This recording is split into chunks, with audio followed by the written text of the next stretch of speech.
Okay. Don't want to make that mistake again.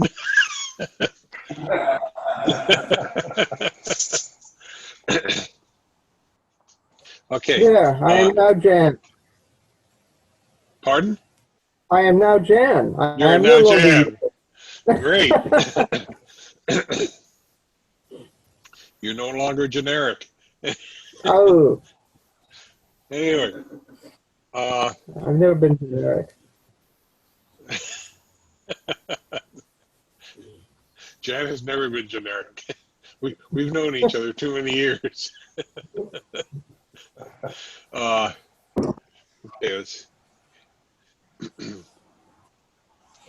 okay. No one else is coming on so far.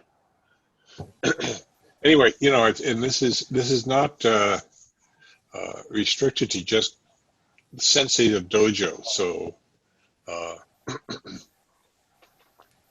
sometimes students come up with interesting questions too. Okay, we've got 3 major topics that we're going to get to do again. Professor Kirby, if I might just very quickly, could you grant me the permission that will allow me to record the backup? I'll record, but sure. It should ask you if you'll grant me permission. Absolutely.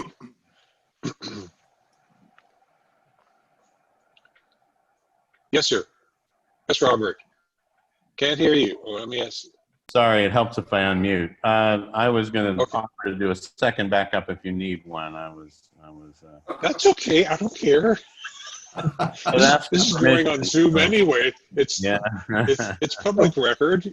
So what you gentlemen are saying is that it's fun to do this class all over again, but you don't want to do it a 3rd time. Right. That is not what I said. That may have been what I meant.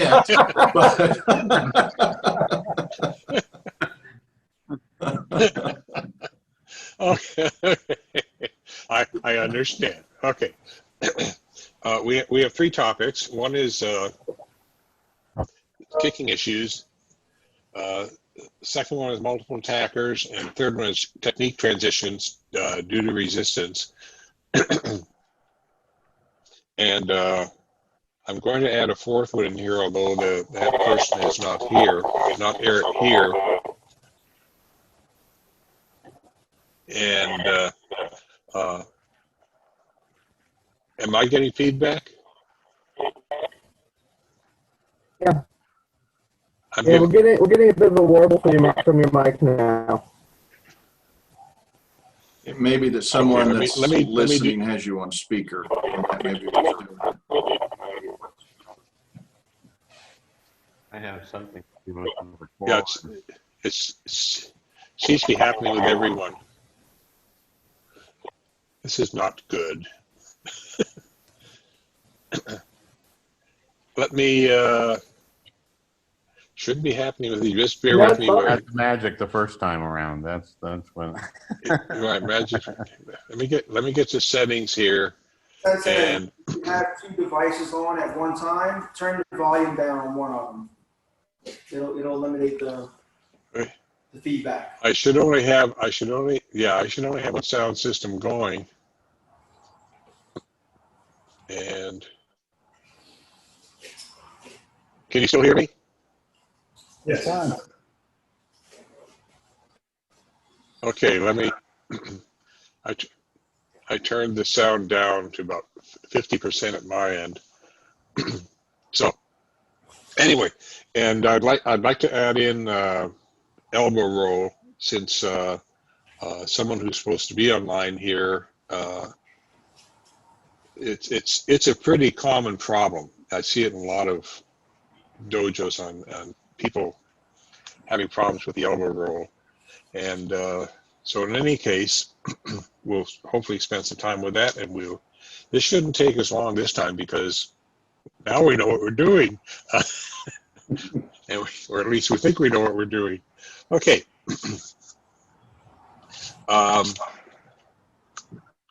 Okay, kicking issues. I think and I'm basing this, and I really appreciate Darren taking notes. Who else is here? That would be Nick, who's my Robert black Jones. Yeah. Yeah, that's okay. Okay, that's a light behind him. I didn't know for sure. Yeah. And see, Gentry, you're muted right now.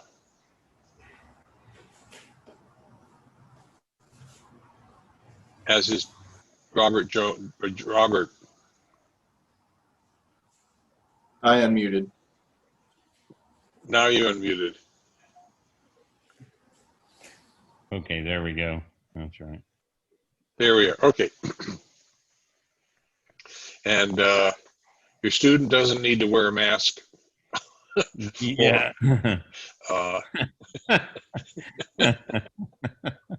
Okay. Yeah. Well, you never know. You never know. Never know. And the next request is that we all wear face shields. Anyway. Okay. Let's try to get serious here.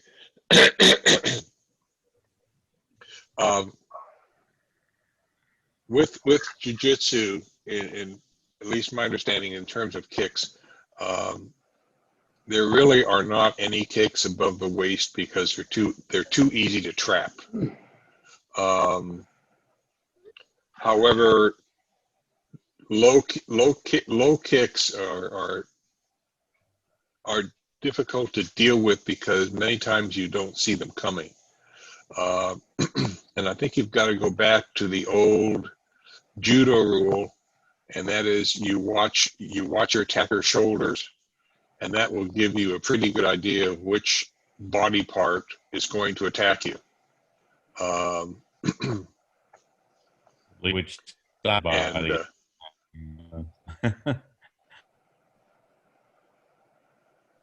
Okay, are we still all here? Okay. So, and one of the, I guess, basic, I'm changing what I said a little bit from last time. One of the basic protections on a kick is it's usually, I would think it's easier to move into a kick, person who's trying to kick you, than it is to try to step back. Especially if they're trying for a high kick. Because legs and feet don't bend that way. Okay, so on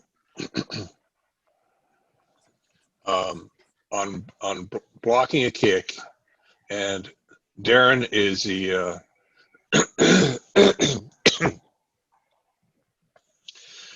Darren is, let's see, Darren's the only one with the uke today, so we're going to try and do a little bit of what we did last week. And Darren, who are your ukes? I have Miguel, Gerald, okay, and Jordan. Okay, so you got three, and you got black pants, so we'll know who you are. Okay. Okay. What we're going to have you do is first thing we want to do is we want you to work on a cross block, and usually if you can stop a person from if Jordan can raise his, where's Jordan? This one's Jordan. This one's Gerald. Okay. Right, I want Jordan. Okay. You want Jordan? Sometimes. Which? Wait. You want Gerald? Gerald, the same one that we use. Okay. All I want, you can stay there. Don't move. Don't move. Face Sensei Mellerin. Good. Okay. Now, get closer together. Get closer together. Okay. Now, if not that close, but okay, and you want to be in a ready position, and with I guess Jordan's coming. Is it Jordan? Yes, sir. Or John? Which one? Jordan. I'm Jordan. Okay, Jordan. If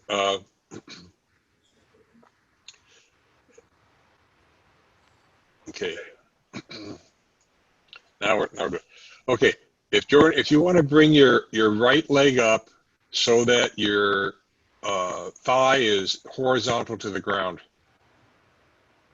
just bring your leg. Okay, now if and okay, good, balancing. Okay, if you can block a kick before the bottom half of the foot, the calf, the lower half, goes beyond 90 degrees, you will block the kick from having any effectiveness, okay? The further that foot extends beyond 90 degrees, the more power it has behind it. So the key is to stop a kick before it gets to 90 degrees. Now, the best way for Darren's got two or three options on how to block it. He can do a cross block, and ideally you want to do the cross block about a third of the way up the thigh, okay? And he's going to step in very aggressively and with fists, with fists closed, because fists open. I had one of our brown belts do that once many years ago. I think while we were at John Muir, and he ended up breaking a couple, 3 fingers on each hand because he blocked a kick with his fingers, with his fingers open, and that was a tremendous learning experience for him. He couldn't type for a number of weeks. I guess in those days you called it typing. Now it's called keyboarding. But anyway. Are you doing okay down at the bottom there? I got sound finally. Do you have audio?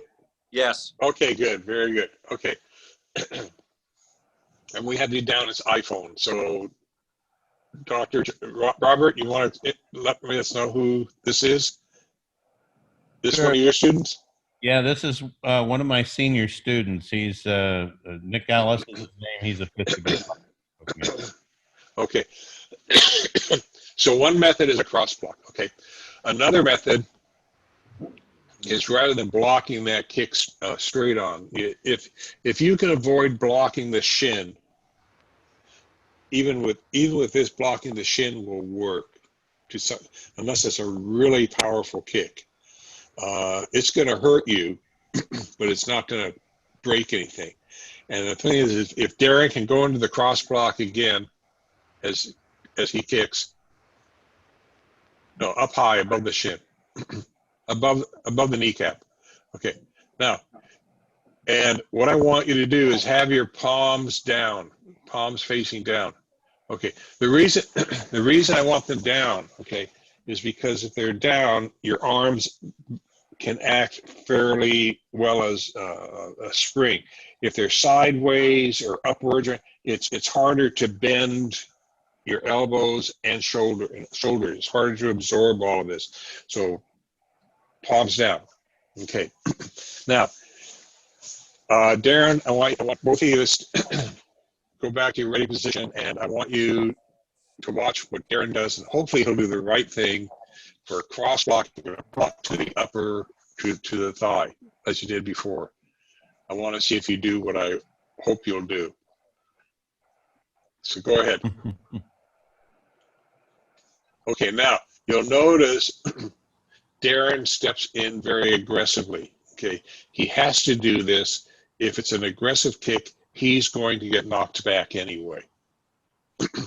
And because he stepped in and he's got his legs bent and he's blocking correctly, both his arms and his knees can act as shock absorbers to the kick. Okay. And that's why you want to palm down, because if it's palms up, it kind of messes up the rest of your body from effectively blocking. Okay, 2 other blocks for a kick. One is going to be, that's the case back. Okay, one is going to be you're going to.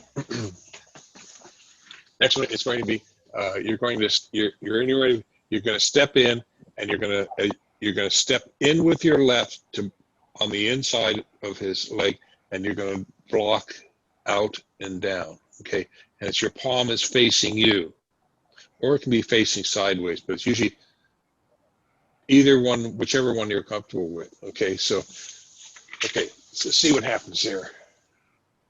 He's going to kick. Okay, now what Darren is going to do next is he's going to, he's going to take about, from the position he's in, you want to take about a half step in towards him with your left foot. Okay, and slide your left arm under his leg so his leg is resting on in your elbow. Okay, now from this point you can have all sorts of fun with your attacker. You want to do an Aochigari, inside sweeping rear throw. It's going to be a learning experience for you, Uke, or your attacker. I mean, that will end a fight. And Darren's very nice by letting him down easy. The other thing Darren can do is he can simply step in with his right. Just step in with your right.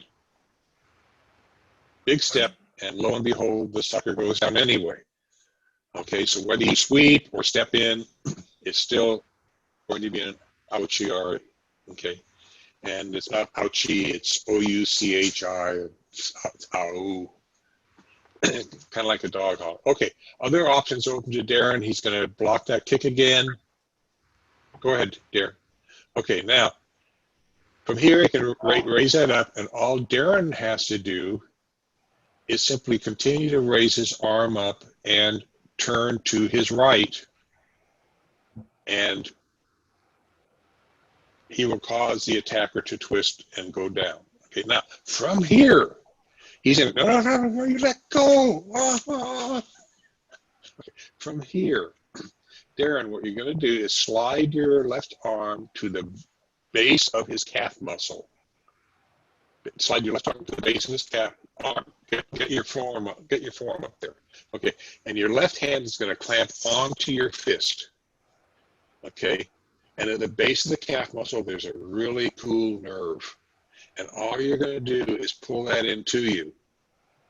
Okay, it's a nice submission. I would never use it on the street because on the street you don't do submissions.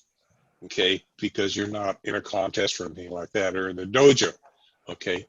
But this is really, if you want to control with pain, that's one way to do it, okay?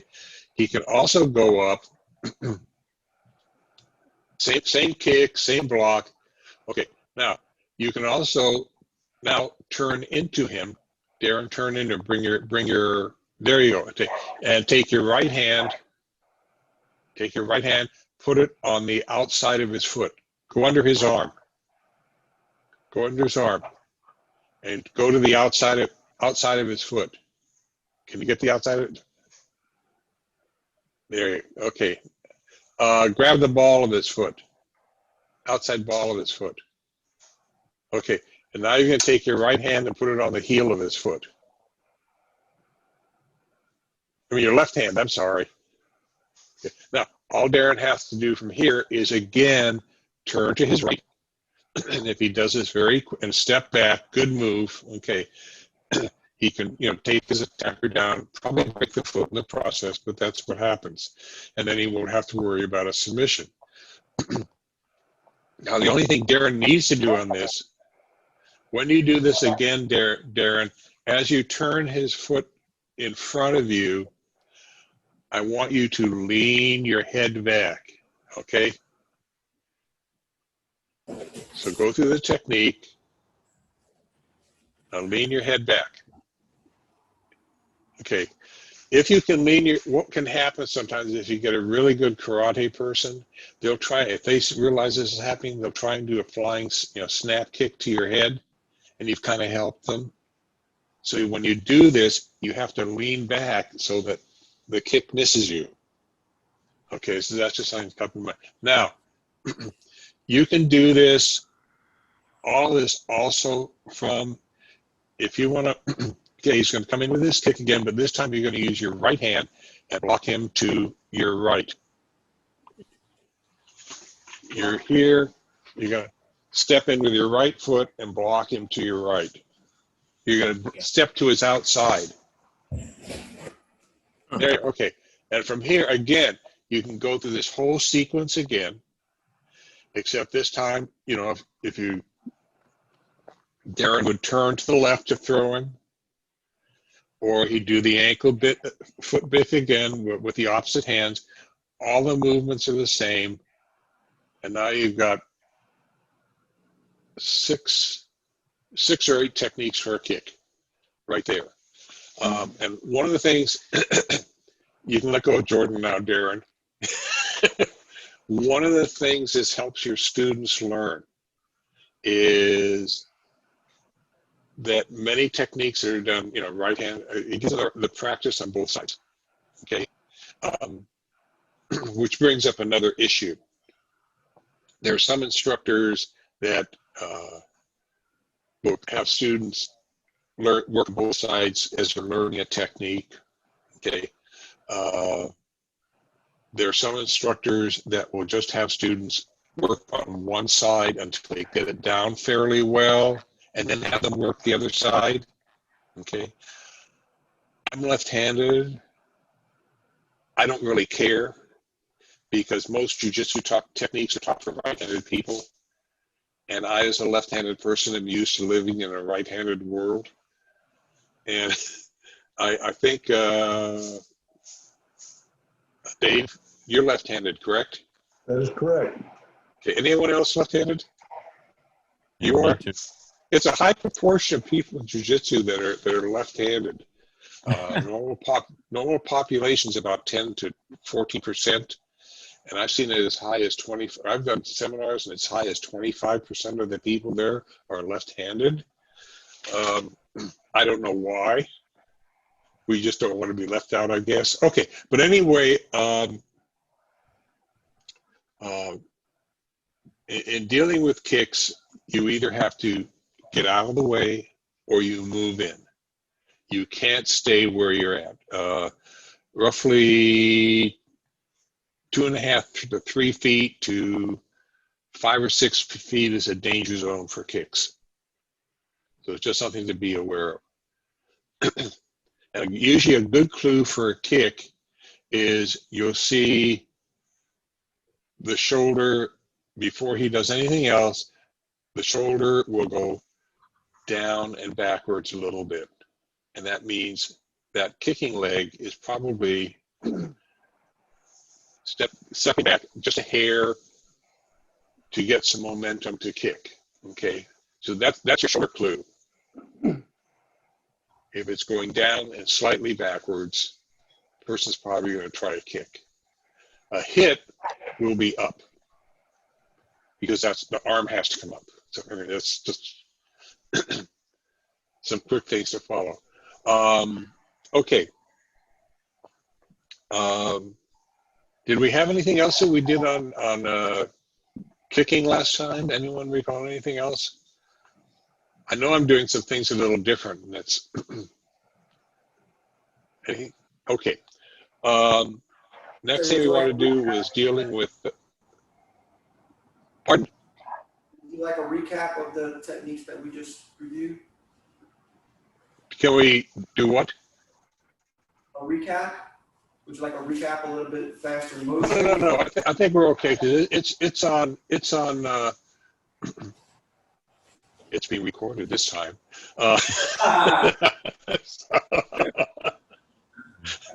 Okay.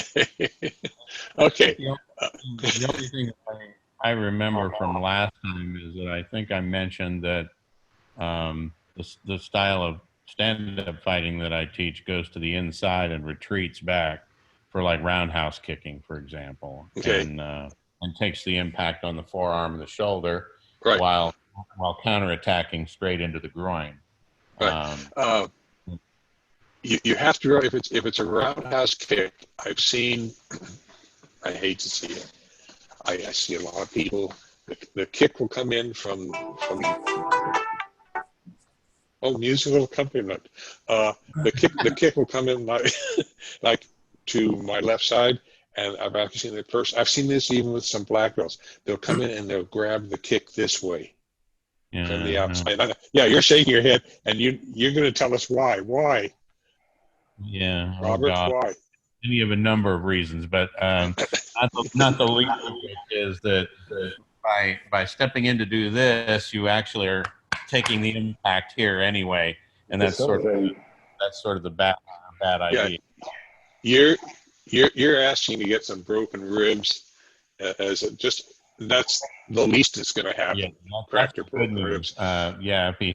That's a good news, right? You're in pretty good shape. If he hits you in the head, your brain housing group's not going to take that very well. So, right. But at least you're blocking the kick. But the again, it goes back to for a kick. If you again, we teach for a side kick, you block out and then come up as we did for the inside kick and trap that kick.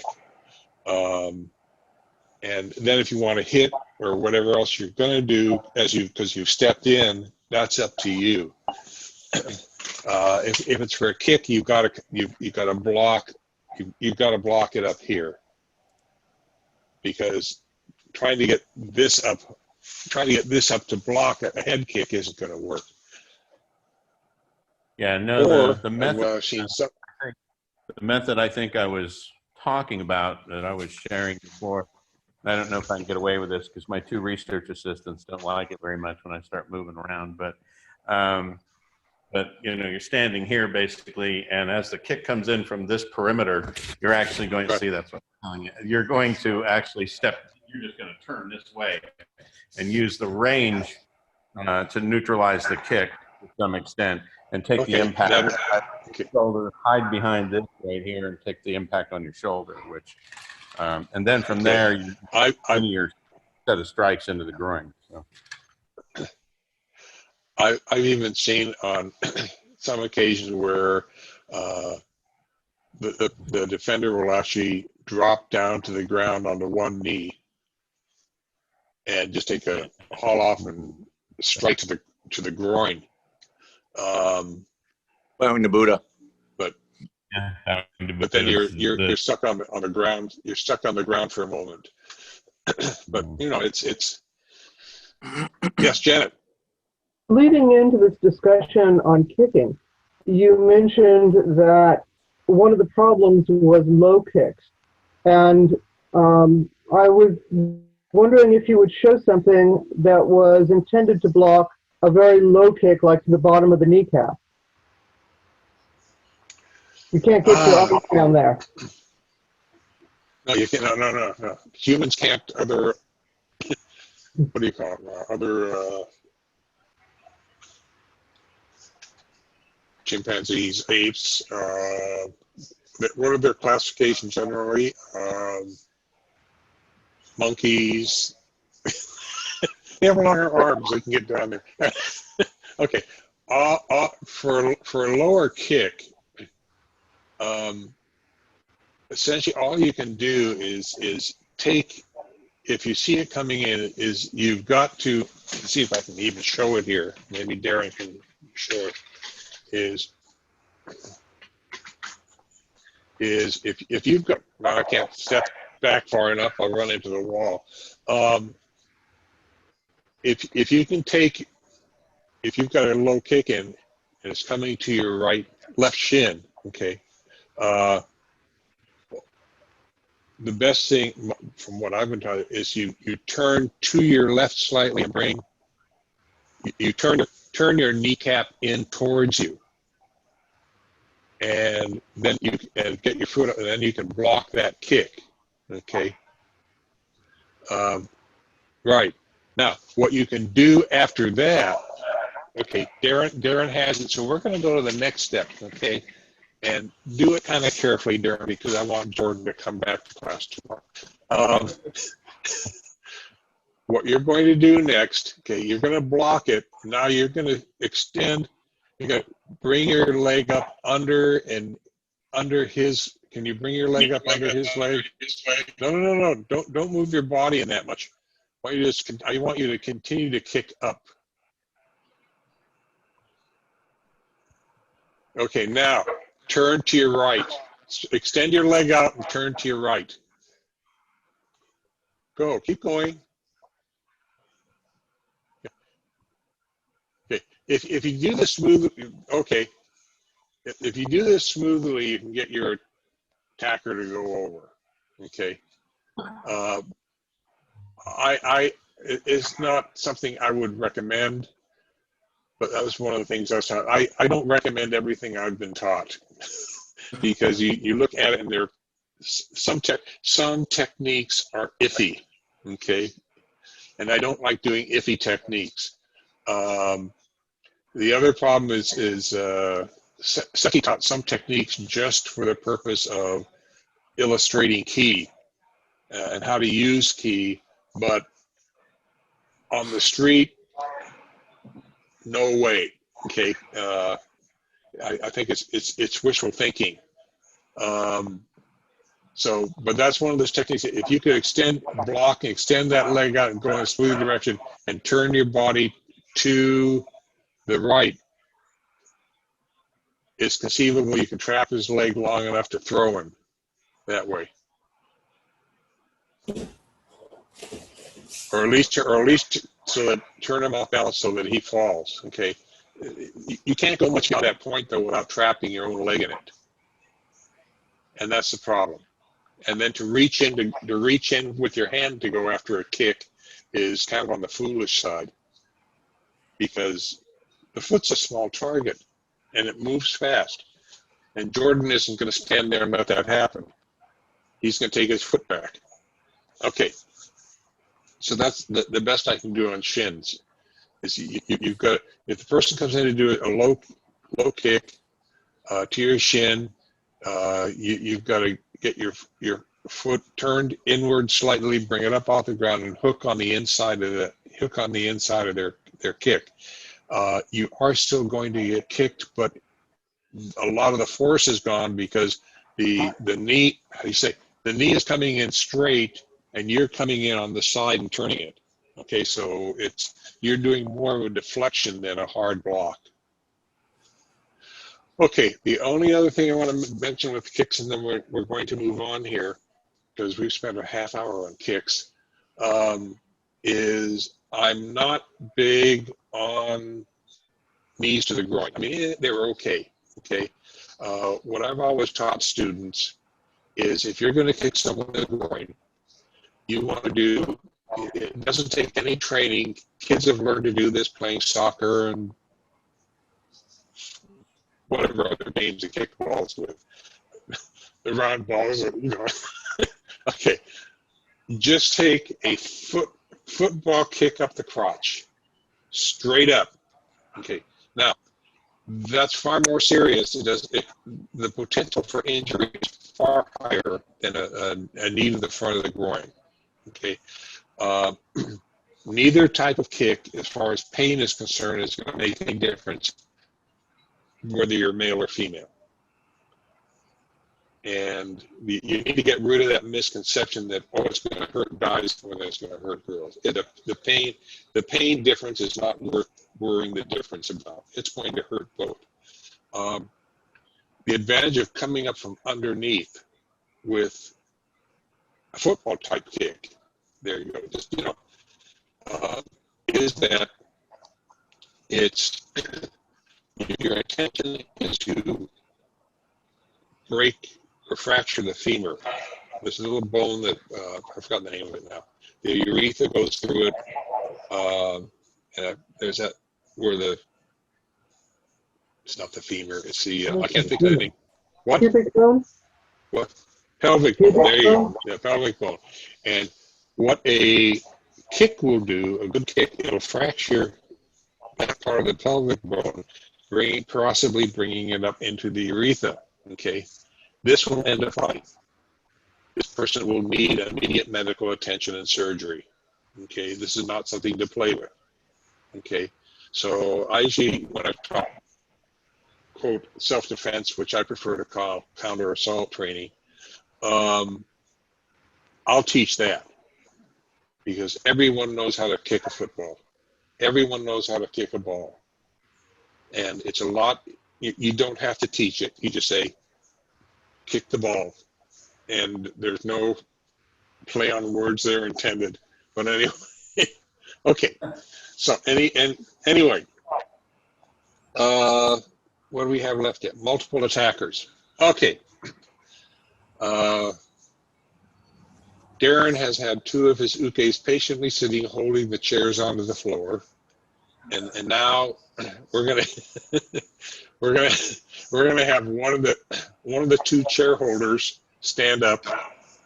Okay, and we want Darren in the middle. Okay, and this is more about strategy than anything else. Okay. If Darren's in the middle of 2 attackers, pardon? That's the worst place for a person to be. Okay. Darren has to get out of the center. That's the #1 rule. So what Darren needs to do, and these 2 guys in the street situation are probably going to be closer than that. Okay, so get a little closer. Got to look a little threatening. Okay, Darren has to either take a step to the left or to the right. He's got to get out of the center. So go one way or the other, Darren. Okay, he's got to get out of the center. Okay, that gives him a better chance. If he has 2 attackers, he may get back in the center. He may think he may think he has 1 attacker. Okay, and this is why peripheral vision is really important. His second attacker, someone is giving secret messages, right? The second attacker could come up behind him, okay, and turn around and sucker punch him. The second attacker could approach from either side. No, go either Darren's left or right. He could just step back a couple steps.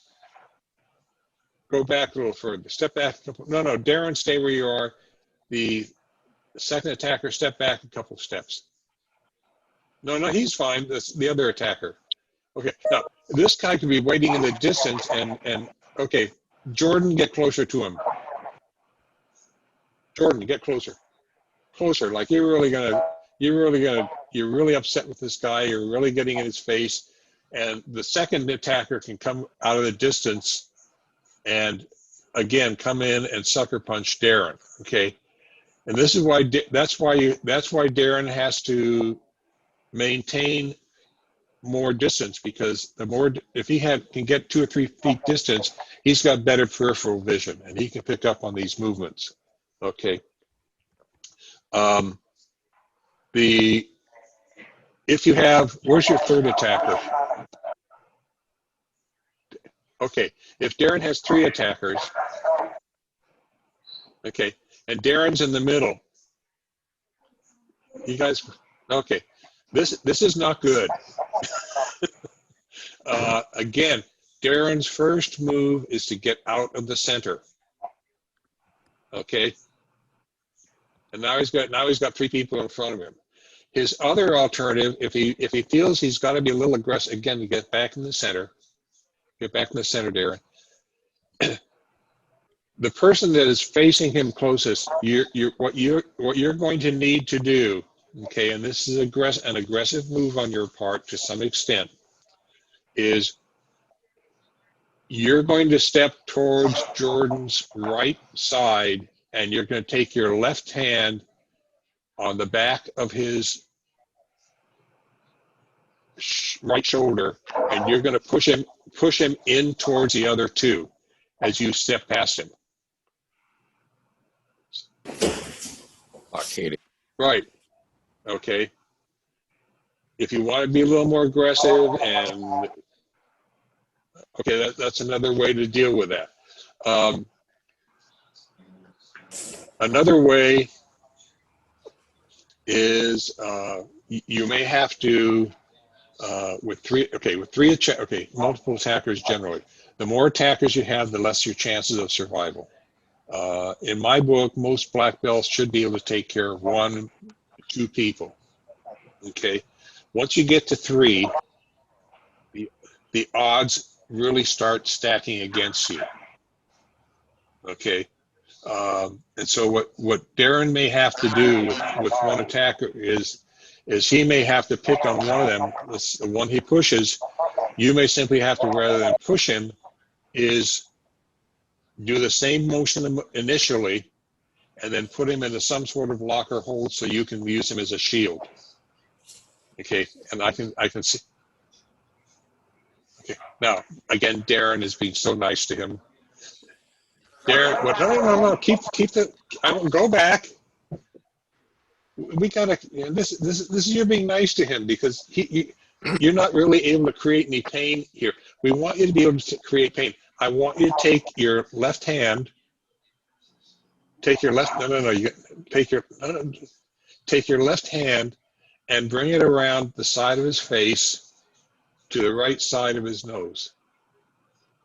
Okay, now the nose, not the face. You might get bitten. He might spit on you. No, you don't want any of that stuff. Take your middle finger and put it. There's a notch. There's a notch here. God put that there for us. Okay. All you're going to do is pull on that notch and bring it back to you. Turn his head to his left with the arm lock. See, now you can cause some real serious grief. Plus, you can do the arm lock. Okay. And if you've got absolute control of this guy. If the idea is to have control of him and make him sound like he's really in pain, and then you start saying to these other two guys, if you don't back off, I'm going to have to hurt him, or I'm really going to hurt him, which you can do. Okay, and they may decide to back off. Your other alternative is, if you've got 3 attackers and you know you're in for a fight, is you've got to take the first one and do enough damage to him that the other 2 are going to be hesitant. And I've seen that happen. Okay. Mm-hmm. He throws the first person, they end up with a broken shoulder, they're in pain, or a broken arm, something, and you just put him in front of you and you stand behind him so that this injured person is in the way, and you're in your ready position, and it may give them second thought. Okay, you don't have to, sometimes, hopefully you don't have to deal with all 3 of them. Okay, worst case scenario, if you've got 4 or 5 attackers, Darren is going to fake a heart attack. Darren's going to fake a heart attack and go down to the ground and crumble up into a ball. Crumble up into a ball. Your crumble is for your own protection. Curl up into a ball, Darren, on the ground. Okay. If he curls up into the ball, okay, he may get kicked a couple. These guys realize he's down, he's hurting, he may be dead anyway. They're going to get a couple kicks in, but the kicks are not going to do perhaps probably not as much damage as it would be to get beaten up by 4 or 5 guys. Okay. At some point you have to use, I hate to say call it good judgment, but it's a lesser of evils. Okay, and you just hope. The other option, okay, Darren, you can get up now that you've been beaten to a pulp.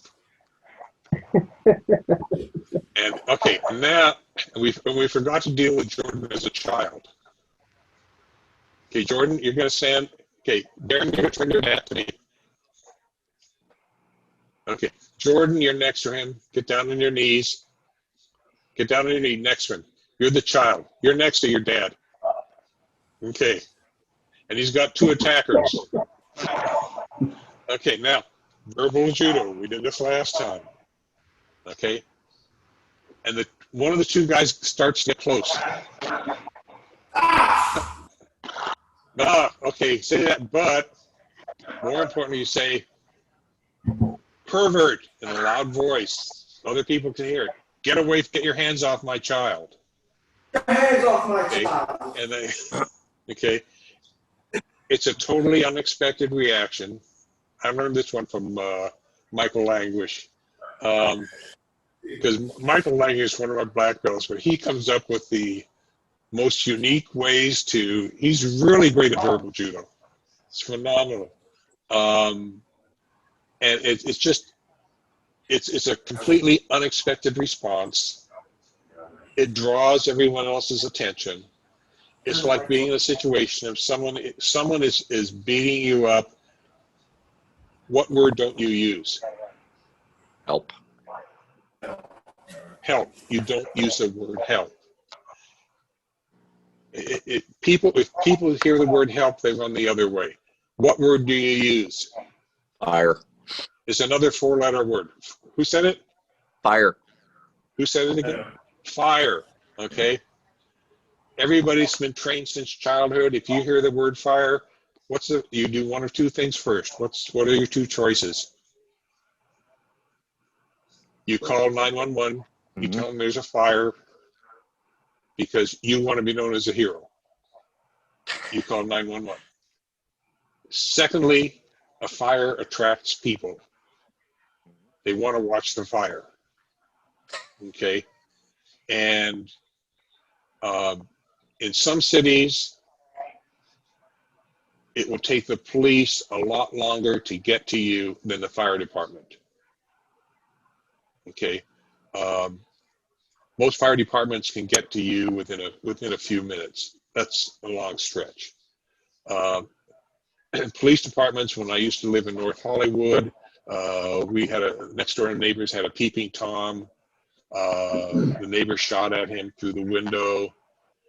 He missed, fortunately. It was a Friday night. It took the LAPD over 2 hours to get there, even though shots had been fired. And they were very apologetic, but they had to confiscate his gun to make sure it wasn't used in any other crimes. But you have to be aware of what community you are in. But fire will usually draw a much faster response or better response than the word help. Okay. Of course, up in Santa Clarita, where we live, you scream help, people will come running to you. It's just a different community. And up here, we jokingly say there's at least one fireman or police officer on every block. So we used to be a safer community than we are now. But anyway, anyhow, so the other thing you need to worry about with multiple attackers is I use the term Chihuahua. And this is the person that's going to be running around. It's kind of like the dog. Okay. And when I taught in junior high and I used this term, and probably at least half my kids were Hispanic, I said the word, with multiple attackers, you got to watch out for the guy that's a Chihuahua. And they picked up on it right away. Okay. I don't know, it's cultural or something, but it goes around and nips at your heels because it can't get any higher. But this is the person who you've got to watch out for, because he's going to mess up your ability to deal with everyone else. Okay, so that's just one additional thing. Also, one thing you can try to, in terms of verbal distraction or physical distractions, if you can, in a group, find the biggest guy. Okay, and this is risky, but it can work. And then extend your right hand out. We're going to do this, Darren, because Janet knows what's going to happen. She knows this. Extend your right hand out, and you're going to say, can we shake on this, or can we agree on something? Okay, now, once he grabs your hand, you can do one of two things. And I wish we could get can we get a close-up on the hands here somehow? Can you move closer? Okay, now, first of all, if Darren can completely relax his hand, because usually the big guy will try and intimidate by putting a death grip on you. Okay, if Darren can completely relax his hand and take his middle finger, I don't know if I can show this on here, and you take your middle finger and put it, see, how can I show this? Get rid of this watch. Okay, you want to put your middle finger right right there, his right hand. Just rest the tip of your middle finger right there. Don't need to relax your hand. That's just your middle finger, just rest it there. Okay, now go up closer to his wrist. Closer to his wrist. Okay, now just run out. Now, Jordan, what I'd like you to do is squeeze his hand as tight as you can. Use both hands. Use both hands, Jordan. Squeeze. Darren, is anything happening? No, Sensei. How's your hand? How's your hand? My hand's great, but maybe I need a stronger uke. Okay. Okay. What happens here? And I do not completely understand the technique, and I've been teaching it for 50 some odd years. I think it has to do with ki or energy flow. By putting his middle finger at the base of the wrist, it channels all the energy back to the attacker. And you can stand there and smile at him and say, There's points. do you One want is six, and when you apply pressure to those points, it completely weakens the hand, so they can grab you as hard as they want, right, and it won't do any good. Right, and you can simply say to them, "Do you want me to teach you how to do this?" And that can completely change the entire atmosphere of the situation, because this guy does not want to be made to look like a fool. He wants to know why it worked. Okay, so there's some psychology here. If that doesn't work, if you can't do that, what I want you to do is, this is called ube shokuwaza, thumb pain technique. Just go to a regular hand grip, Darren. Regular hand grip, Darren. Okay, good. Now you're going to take your left hand, and your thumb, tip of your thumb is going to go on the tip of his nail, tip of his thumbnail. Like, God, I wish I could turn my hands around. You're going to go like this, right on the tip of his nail. Okay. Now all you and your hand is going to have a couple fingers on each side of his wrist for support. Okay, good. You've got to support his wrist. And all I want you to do is you're going to push his thumb tip in against him. Thumb tip. You're resting on his thumb. Get on the tip of the thumb. Tip of the thumb. Tip. Is he, Jordan? Is he on the tip of your thumb? Yes, sir. No, he isn't. You should be moved. Is he on the tip of your thumbnail? There you go. Cowabunga. Okay.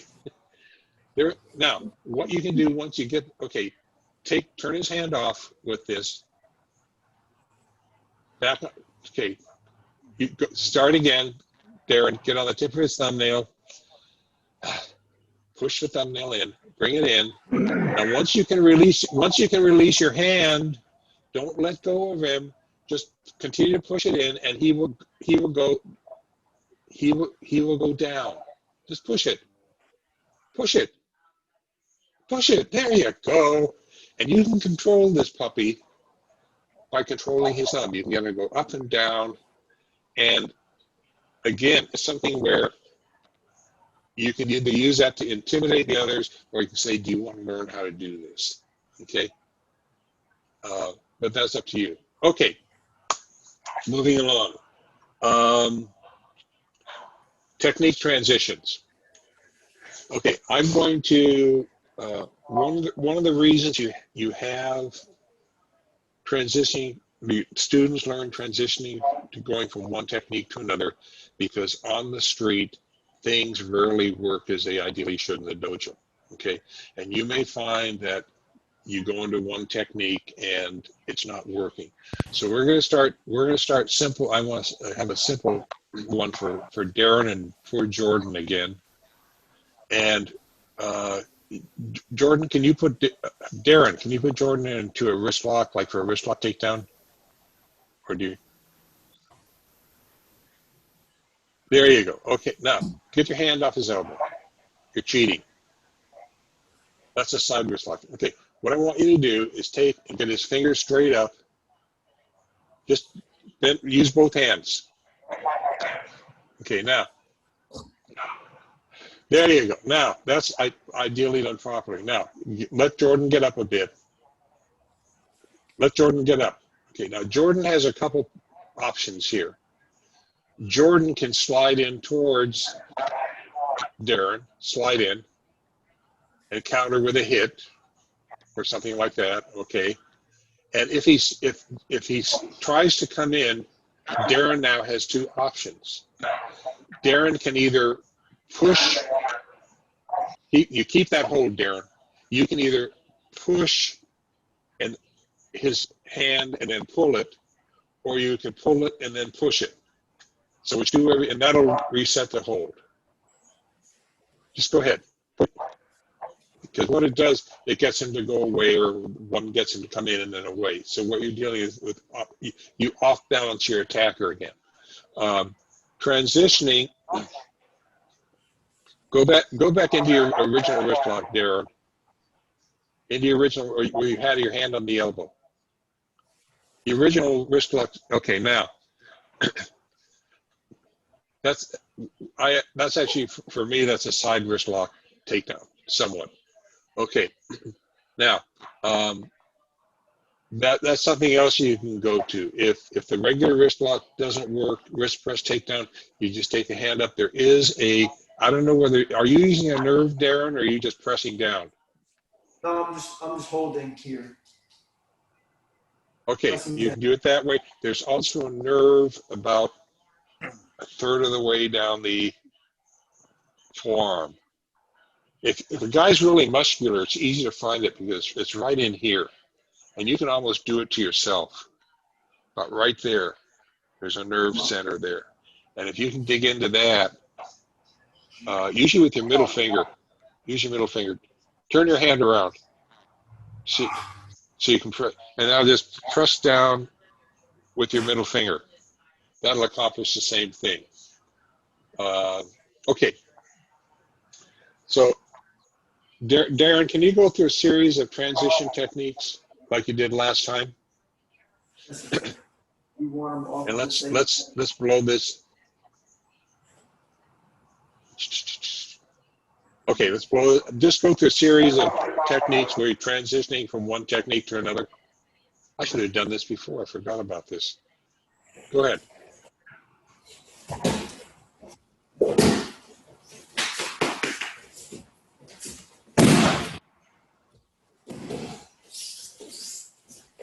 Okay.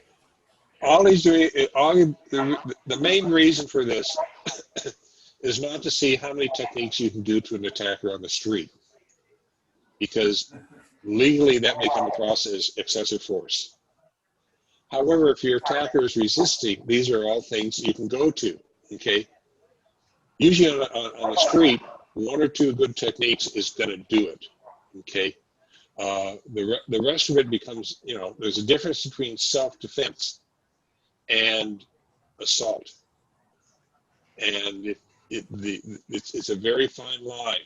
And you do what you need to do to protect yourself, you're okay. And remove yourself from the situation. Different states have different laws, but that's what it is in California.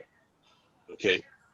Protect yourself, remove yourself from the situation. It doesn't mean that you have to kill the guy 5 or 6 times or break every joint in his body. If you've disabled him and he can't continue, that's all you can legally do. Okay? And I've never had a student, I've had a few students who have been in street situations. They've never gotten into any sort of trouble for doing whatever they did. Okay, so it's a judgmental call. Okay, I want to deal with one additional thing, which is I want you to do I'm going to have Darren do this again. I'm going to work him through it. An elbow roll takedown. Can you do an elbow roll takedown for me? Because this is a common problem I see, and I had one person who was supposed to be here today mentioned it in terms of you're going to go into an elbow roll, take it down with an elbow roll from there. Okay.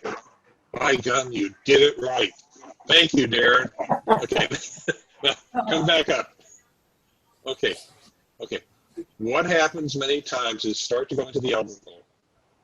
Okay, grab him, rotate. Now, what happens a lot of times is, see, you're coming in under and on the inside of his elbow. That's the way it should be.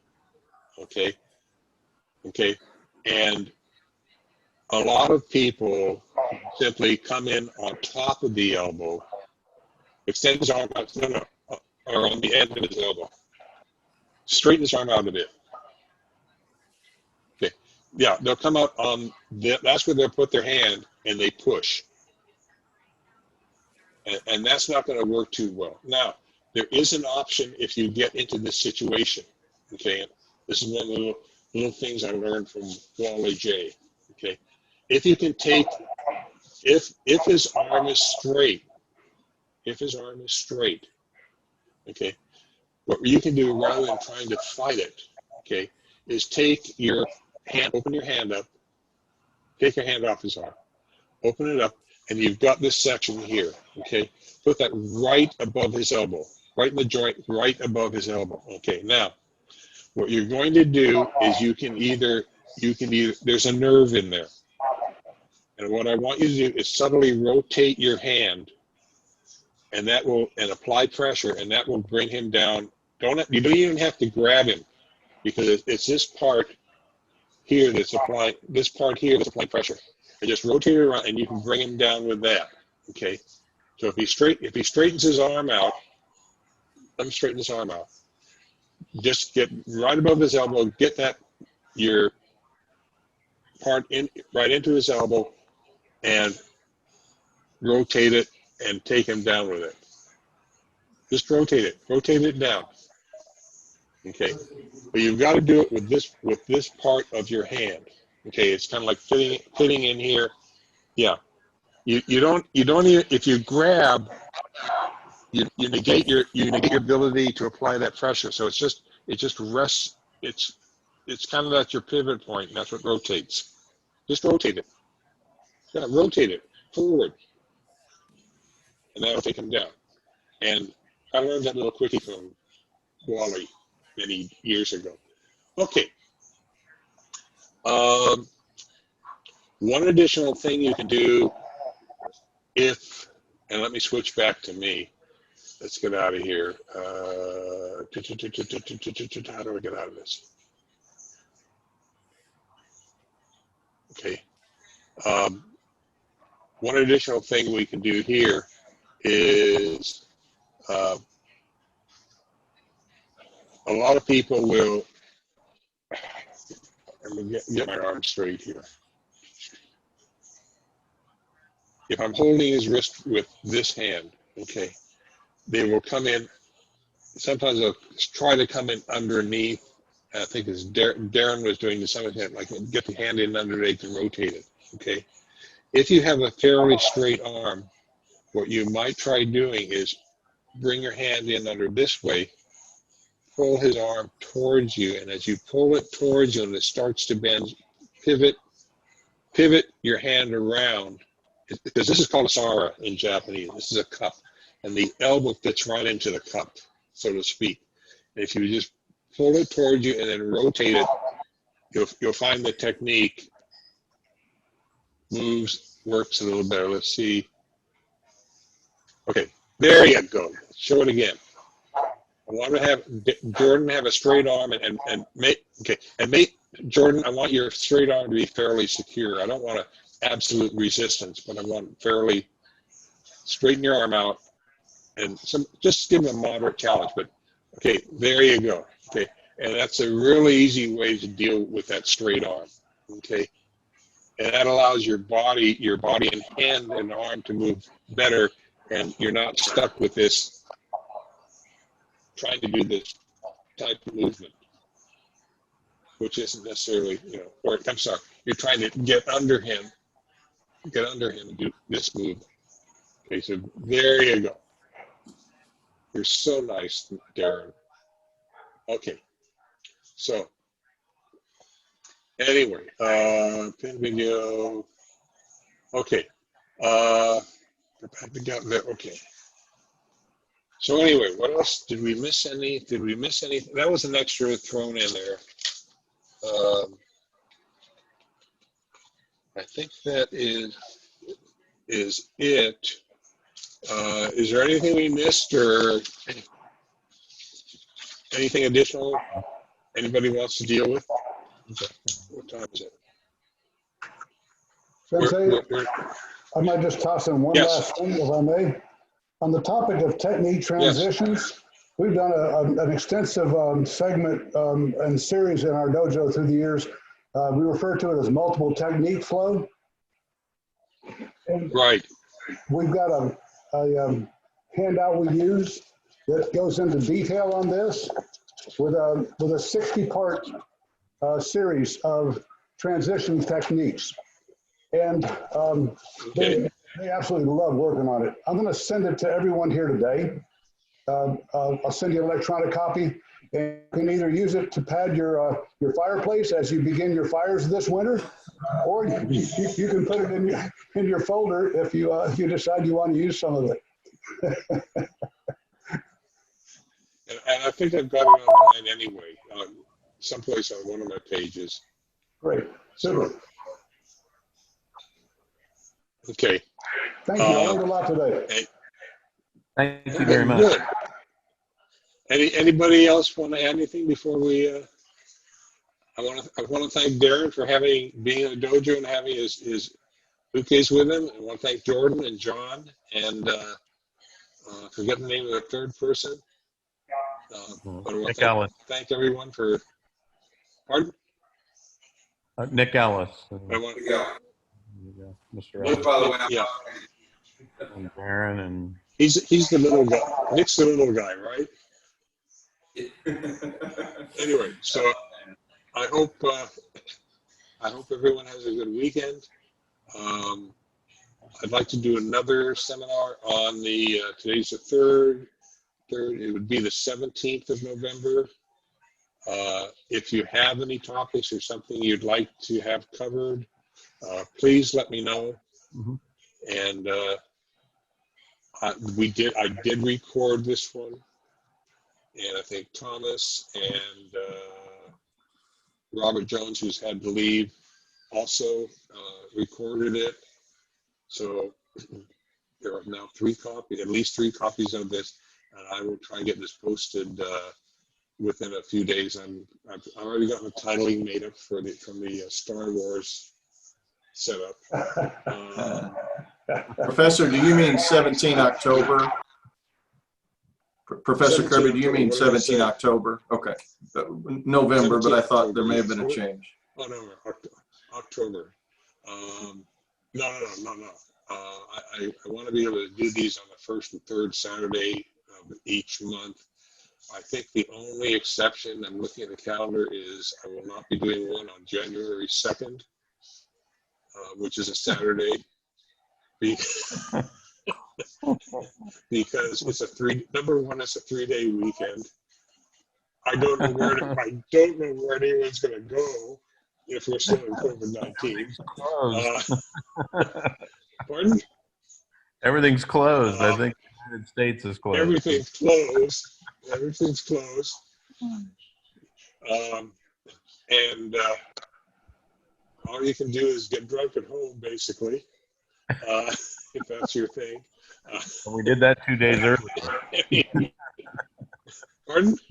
We did that 2 days earlier, so that's Yeah. So anyway, that one I think has been put off a week, or there may only be one get together in January. So anyway, that's about it here, and I want to thank all of you again for participating. I want to thank Darren for opening up his dojo so we could demonstrate some of this stuff. Again, thank Darren for being so flexible. And Darren is a phenomenally fast learner. I've worked with him in person a number of occasions, and he picks up stuff tremendously fast. And he also has good other alternatives in terms of techniques. And that's one of the nice things about Jiu-Jitsu is it's just, if you have an open mind, you just keep learning. Anyway, so have a Thank you, great sir. weekend.